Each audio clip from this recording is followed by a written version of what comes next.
Morning students, I hope you all are safe and healthy at home. Students, I hope you all were complete your maths notebook in holidays. So welcome to our maths class. I am your maths teacher Khushbu. Now today I will teach you next chapter of July syllabus, chapter 6, which name is algebraic expressions. So today we have start with the new chapter algebraic expressions. So first is the definition of algebraic expression is an algebraic expression is thus an expression in which variables and constants are connected by any or all operations such that plus, minus, multiplication and division. Algebraic expression क्या होता है? ये एक algebraic expression एक ऐसा expression होता है जिसमें वेरिएबल्स और कॉन्स्टेंट्स आपस में कनेक्ट होते हैं. किससे कनेक्ट होते हैं? या तो प्लस किसी एक ऑपरेशन से, या फिर प्लस या माइनस किसी एक ऑपरेशन, या फिर वो सारे ऑपरेशन फॉलो करते हैं, या फिर उसमें प्लस भी आता है, माइनस भी आता है, मल्टीप्लिकेशन भी आती है और डिवीजन भी आता है. तो फॉर एग्जाम्पल हम ले रहे हैं 2x, x माइनस 4, 9y. अब आपको पता होना चाहिए कि which are variables and which are constants. So in 2x, 2 is a constant. 2 is a constant. क्यों 2 कांस्टेंट क्यों है? क्योंकि 2 की वैल्यू हमेशा 2 ही रहेगी. अगर हम यहाँ पे देख रहे हैं, अगर हम किसी और जगह पे देख रहे हैं, अगर हम मतलब टाइम गैप में भी देख रहे हैं, अगर मैं आपको 2 बता रही हूँ तो काफी साल बाद अगर मैं पूछूं ये कौन सा वर्ड है तो आप हमें बोलोगे कि 2 है ये, तो ये कांस्टेंट ही रहेगा. इसकी वैल्यू हमें पता है कि ये 2 ही आनी है. बट नेक्स्ट केस के साथ है x. x क्या है? वेरिएबल. वेरिएबल्स मीन्स कि x की वैल्यू कुछ भी हो सकती है, कुछ भी value 0, 1, 2, 3, 4 up to so on, कुछ भी वैल्यू हो सकती है. हमें नहीं पता कि x की वैल्यू क्या है. तो x हमारा क्या आ गया? वेरिएबल. ठीक. एंड 2 हमारा क्या आ गया? कांस्टेंट, जिसकी वैल्यू कभी चेंज नहीं होगी. x की वैल्यू चेंज होती रहेगी, वो वेरी करती रहेगी, टाइम टू टाइम वेरी करती रहेगी. अगर हम ये सम सॉल्व कर रहे हैं तो x की वैल्यू लेट करें कि 0 आ रही है. अगर हम कोई ये वाला सम सॉल्व कर रहे हैं, x की वैल्यू इसमें 4 आ रही है, मतलब कि x की वैल्यू हर सम में वेरी करती है. बट 2 की वैल्यू हर सम में 2 ही रहती है, वो वेरी बिल्कुल नहीं करती. इसमें इसी तरह से जो x आ गया, ये हमारा क्या आ गया? वेरिएबल. वेरिएबल आ गया. और ये माइनस क्या आ गया? हमारा ऑपरेशन. जो मैंने बोला था कि वेरिएबल और कांस्टेंट क्या होते हैं? कनेक्ट होते हैं आपस में. कैसे कनेक्ट होते हैं? उनके बीच में कोई ऑपरेशन फॉलो हो रहा होता है. तो इसमें ऑपरेशन क्या आ गया? माइनस. तो x क्या आ गया? इसमें वेरिएबल आ गया. और 4 क्या आ गया? कांस्टेंट. की 4 की वैल्यू हमेशा सेम ही रहेगी और x की वैल्यू वेरी करती रहेगी, मतलब चेंज होती रहेगी x की वैल्यू. ऐसे ही इसमें वेरिएबल क्या आ गया? इसमें कांस्टेंट क्या आ गया? 9. 9 की वैल्यू हमेशा हर समय 9 ही रहेगी, तो इसमें कांस्टेंट क्या आ गया? 9. और वेरिएबल इसमें क्या आया? y. y की वैल्यू चेंज होती रहेगी, मतलब अगर हम इसे चेंज कर रहे हैं हर एक सम में. तो यहाँ पे क्या गया? वेयर 2, 4, 9. यहाँ से 2, यहाँ से 4 और यहाँ से 9. ये क्या है? कॉन्स्टेंट्स. तो ये सब क्या है? कॉन्स्टेंट्स, जिनकी वैल्यू चेंज नहीं होती, ये एज इट इज रहते हैं. And x and y are variable. तो इसमें ये वाला x, ये वाला x और इसमें ये वाला y क्या है? वेरिएबल है, जिनकी वैल्यू चेंज होती है. तो स्टूडेंट्स, उसके बाद हम देख रहे हैं कि इसके बाद नेक्स्ट हमारे पास आ गया कि टाइप्स ऑफ अलजेब्रिक एक्सप्रेशन. अब हमने देखना है कि अलजेब्रिक एक्सप्रेशन के टाइप्स कितने होते हैं. तो इसमें एक फर्स्ट तो टाइप आ गया मोनोमियल. ठीक है, फर्स्ट टाइप आ गया इसका मोनोमियल, जिसमें क्या होता है? Mono means 1. Mono means 1. ठीक है. तो इसमें क्या था? Contains only 1 term. इसमें कितनी टर्म्स कंटेन होती है? ओनली 1. मोनो मीन्स 1, तो मतलब इसमें कितनी टर्म्स आएंगी? 1 टर्म ही आएगी इसमें. तो वो 1 टर्म कैसे आएगी? जैसे 5x, 2x upon 5, 3x, 9y, ये क्या आ गई, वन टर्म, बस इसमें कुछ नहीं आ रहा और वन टर्म आ रही है, मल्टीप्लीकेशन में आ रही है। वेरिएबल और कॉन्स्टेंट्स दोनों क्या आ रहे हैं, मल्टीप्लीकेशन में आ रहे हैं और ये एक टर्म बन रही है, इसे हम कहते हैं मोनोमियल। ठीक है, अब इसमें हम देख रहे हैं इसमें क्या ओनली वन टर्म कंटेन हो रही है, ओनली वन मल्टीप्लीकेशन में। ठीक है, तो इसमें एक वेरिएबल आ रहा है, एक आ रहा है कांस्टेंट। ठीक है, अब हम देख रहे हैं कि 2x/5, 2x/5 अगर डिनोमिनेटर में कांस्टेंट है तो हम इसे लेट करेंगे मोनोमियल में, मतलब ये कौन सी टर्म आएगी, वन टर्म में कंटेन करेंगे। अगर हम इसके डिनोमिनेटर में कोई वेरिएबल लेट कर ले, जैसे 2x/5y, ये y क्या है, वेरिएबल। अगर डिनोमिनेटर में भी वेरिएबल आ जाता है तो ये वन टर्म मतलब मोनोमियल नहीं आ रहा, तो ये आ गया सेकंड टाइप में आ गया, पॉलिनोमियल में आ गया। तो आपने ये चीज का ध्यान रखना है कि डिनोमिनेटर में कांस्टेंट टर्म आए तो वो क्या आ जाती है, वन टर्म, मींस मोनोमियल में आ जाता है। अगर डिनोमिनेटर में कोई वेरिएबल आ जाए, x, y, z, a, b, c something, कुछ भी वेरिएबल आ जाए कांस्टेंट के साथ, या ओनली वेरिएबल अकेला भी आ जाए, तो वो हम मोनोमियल में काउंट नहीं करते, वो किस में आ जाता है, पॉलिनोमियल में आ जाता है। ऐसी इसकी सेकेंड टाइप हम देख रहे हैं पॉलिनोमियल। जैसे मोनो का मतलब था वन, पॉली का मतलब है मोर देन वन, वन और मोर देन वन। ठीक, तो इसमें कंटेन्स वन और मोर देन वन टर्म्स। इसमें कौन सी टर्म्स आती है, एक वाली टर्म मोनोमियल टर्म भी आती है और इससे ज्यादा वाली टर्म भी आती है। मींस अगर हम इसमें एग्जांपल देख रहे हैं 2x², 2x² आ गया या फिर 2x, ये क्या आ गया, मल्टीप्लीकेशन में आ गया, ये कौन सा आ गया, मोनोमियल टर्म आ गई। अब हम देख रहे हैं 2x² - 5, इसमें एक टर्म ये आ गई, ऑपरेशन के बाद एक टर्म और आ गई, तो कितनी टर्म्स होगी, 1 और 2, तो ये 2 टर्म्स होगी। तो ये मोनोमियल में तो नहीं आई, तो किस में आई, ये पॉलिनोमियल में। अब उसके बाद आ गया 4x² - 2y - 6, तो इसमें कितने टर्म्स कंटेन हुई है, 3 टर्म्स, 1, 2 एंड 3, तो ये किस टर्म में आ गया, पॉलिनोमियल में।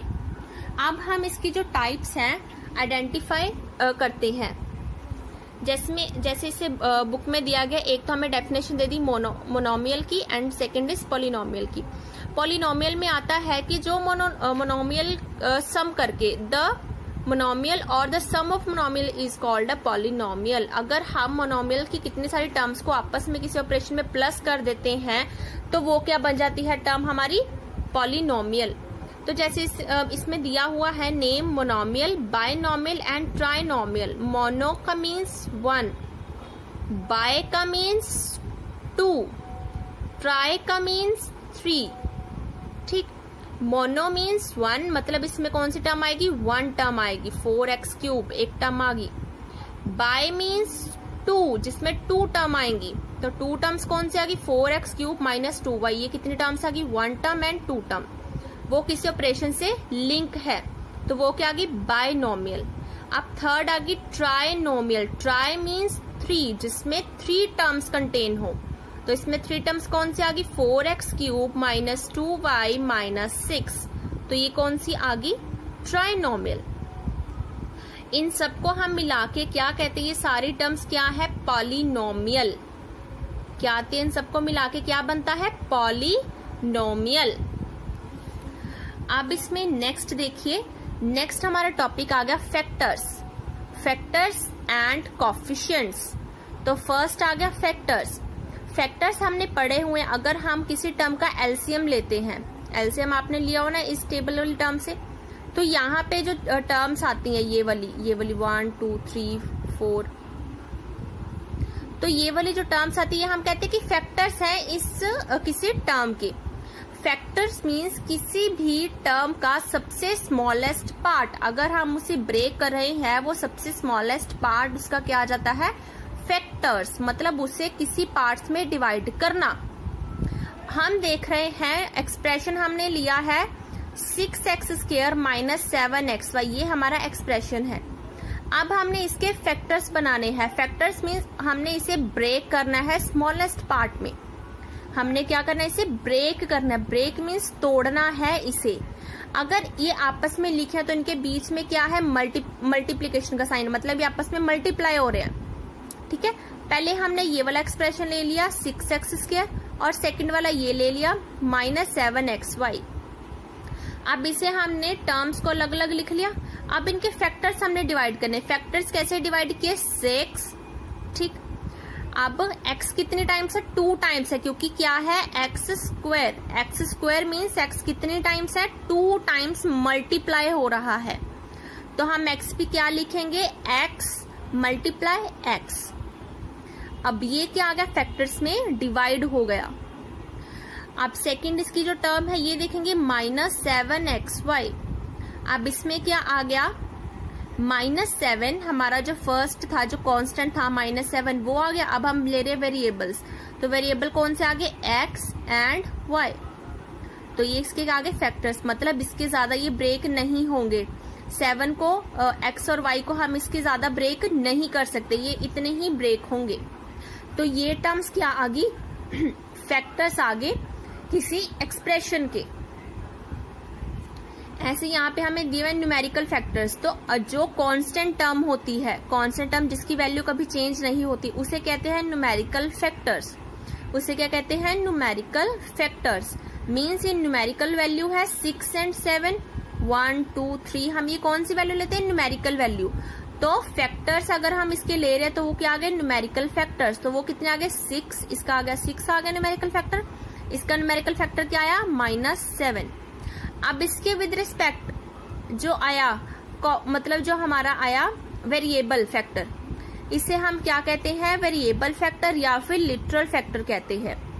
इसको हम वेरिएबल फैक्टर कहते हैं या फिर लिटरल, आपको जो अच्छा लगे। आप इसे वेरिएबल भी बोल सकते हो, इसे लिटरल भी बोल सकते हो। अगर हम यहाँ पे ले वेरिएबल फैक्टर, तो वेरिएबल फैक्टर कौन सा आ गया, इसका कितने फैक्टर आए वेरिएबल वाले, 2, x एंड x। यहाँ पे भी लिख लिया x, x। तो इसके साथ वेरिएबल फैक्टर कौन सा आया, x, y। तो इसके भी क्या आगे, 2 फैक्टर्स आगे। आई होप स्टूडेंट्स कि आपको ये टॉपिक अच्छे से समझ आ रहा है। अब हमारा नेक्स्ट क्या आ गया, कोफिशिएंट। तो कोफिशिएंट में क्या आ गया, कोफिशिएंट की हम अगर डेफिनेशन बोले, एनी ऑफ द फैक्टर, कोई भी factor with the sign of term is called the coefficient. कोई भी एक फैक्टर अपने साइन के साथ क्या बन जाता है, उसका कोफिशिएंट बन जाता है, of the product of the other factor in the term. मतलब प्रोडक्ट का क्या बन जाता है, कोई भी एक जो फैक्टर है वो अपने साइन के साथ, जैसे ये एक फैक्टर था, इसका साइन क्या है 7, अलॉन्ग विद साइन, अपने साइन के साथ कोफिशिएंट बन जाता है। किसका कोफिशिएंट बन जाता है, अपने किसी अदर फैक्टर का, किसी और फैक्टर का कोफिशिएंट बन जाता है। आपको ये डेफिनेशन प्रॉपर एग्जांपल से समझ आएगी। तो हम इसमें ले रहे हैं, एक एग्जांपल ले रहे हैं 6x²। ये हमने क्या ली, एग्जांपल ले ली। अब इसमें हम देख रहे हैं न्यूमेरिकल कोफिशिएंट। तो न्यूमेरिकल कोफिशिएंट क्या हुआ, न्यूमेरिकल वैल्यू इसमें एक ही है, कौन सी है वो न्यूमेरिकल वैल्यू 6, जो कांस्टेंट वैल्यू हमारी आ गई। ठीक है, तो न्यूमेरिकल कोफिशिएंट क्या हुआ हमारा, 6 हुआ। अब उसके बाद उन्होंने पूछा है कोफिशिएंट ऑफ x। तो कोफिशिएंट ऑफ x क्या हुआ, अगर हम इसे ब्रेक कर दे 6x, इसके हमने फैक्टर्स बना लिए। हमने न्यूमेरिकल कोफिशिएंट पूछा गया, हमने न्यूमेरिकल कोफिशिएंट बता दिया कि वो 6 है। हमें पूछा गया कोफिशिएंट ऑफ x कौन सा है, अब हमने कोफिशिएंट ऑफ x बताना है। मतलब दोनों में से किसी एक को हमने क्या करना है, छोड़ देना है, छोड़ दिया। अब इसका हमने क्या बताना है, कोफिशिएंट। कोफिशिएंट मतलब इसके साथ क्या है, इसके साथ है 6x, ये वाला। तो कोफिशिएंट ऑफ x क्या हुआ, 6x। अब हमने देखना है कोफिशिएंट ऑफ x²। अब हमने क्या देखा,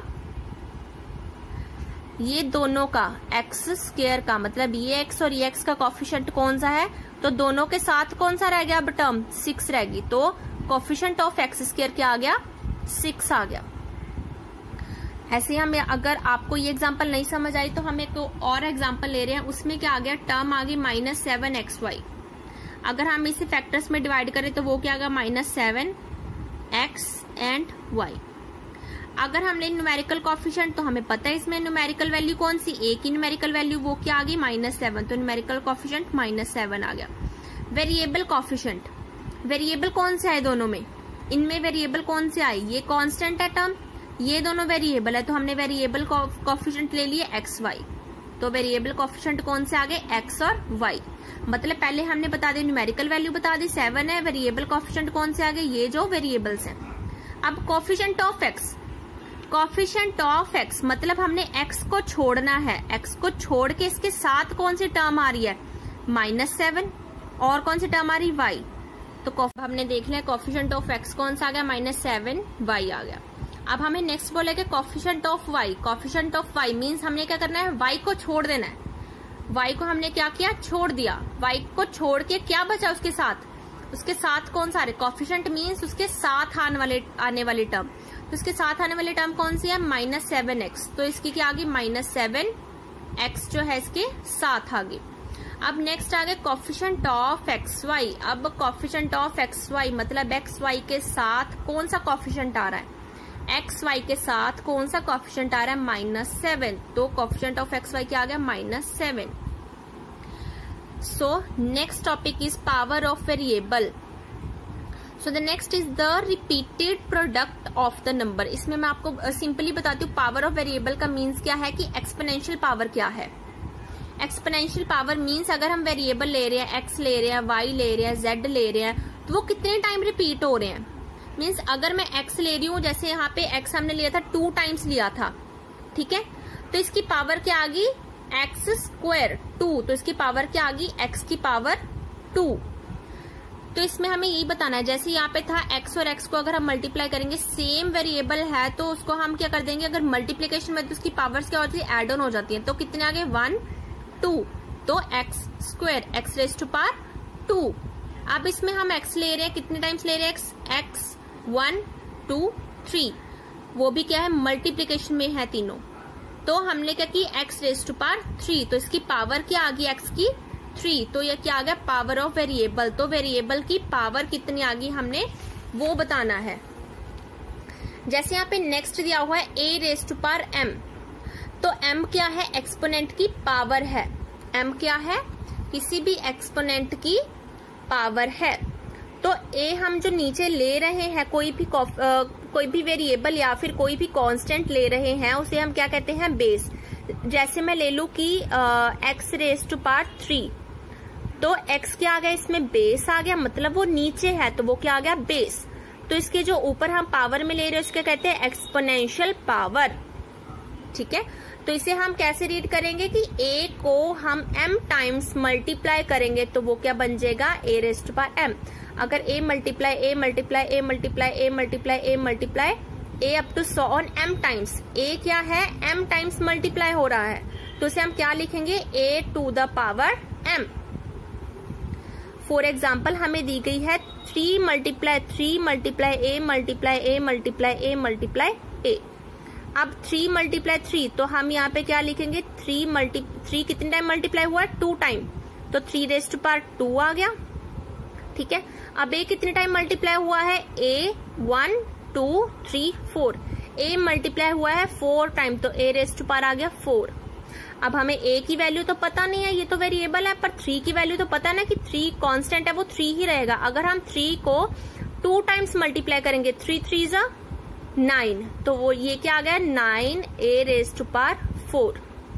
बस ये हमने ऐसे ही सॉल्व करना है। अब उसके बाद नेक्स्ट टॉपिक आ गया लाइक एंड अनलाइक टर्म्स।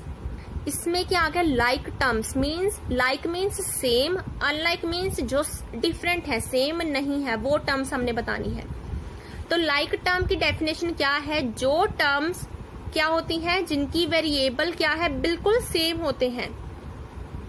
जो टर्म्स के वेरिएबल बिल्कुल सेम होते हैं, चाहे उनके कांस्टेंट चेंज होते रहें, तो वो किस में आ जाती है, लाइक टर्म्स में। जैसे कि हमने देखा है 7x एंड 2x, इसमें कांस्टेंट क्या है 7 और इसका कांस्टेंट क्या है 2। 7 और 2 डिफरेंट है, बट इसकी हमें कोई मतलब नहीं है, कांस्टेंट का हमें कोई मतलब नहीं। हमने किसको देखना है, वेरिएबल को, तो इसका वेरिएबल क्या है x और इसका वेरिएबल भी क्या है x। तो दोनों का वेरिएबल क्या है, सेम आ गया। तो ये दोनों टर्म्स 7x और 2x क्या आ गई, लाइक टर्म्स। अगर हम इसमें सेकंड में देखें तो इसमें हमें दिया गया 5b³ एंड -5b³। इसकी हमने क्या देखनी, कांस्टेंट टर्म नहीं देखनी, हमने क्या देखना है, वेरिएबल देखना। तो वेरिएबल हमें क्या दिया गया है, b³। इसका भी वेरिएबल क्या है, b³, मतलब दोनों वेरिएबल सेम है। तो ये दोनों टर्म्स भी क्या है, लाइक टर्म्स है।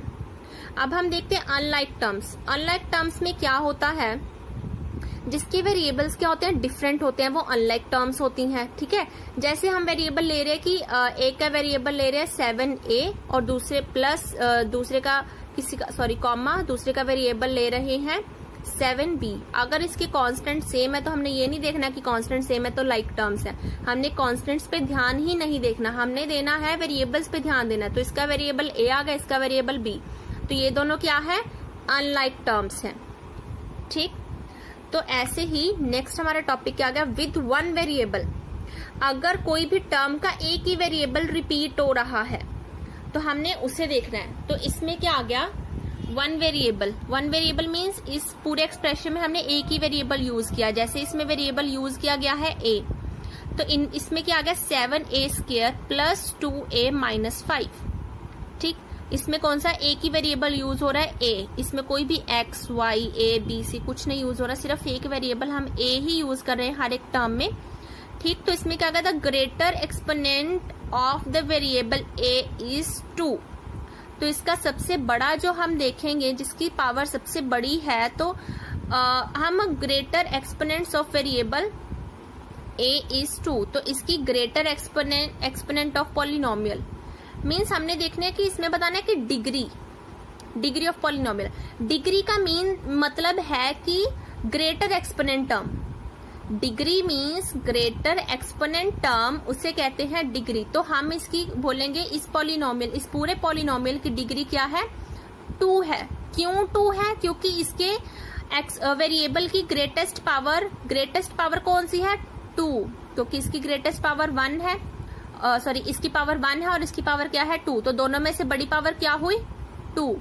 तो अगर हमें पूछा जाए कि कोई भी एक्सप्रेशन है उसकी डिग्री कितनी है, तो हम उसकी डिग्री कहाँ से जज करेंगे कि इस पूरी टर्म में किसी की वेरिएबल की पावर कितनी ज्यादा है।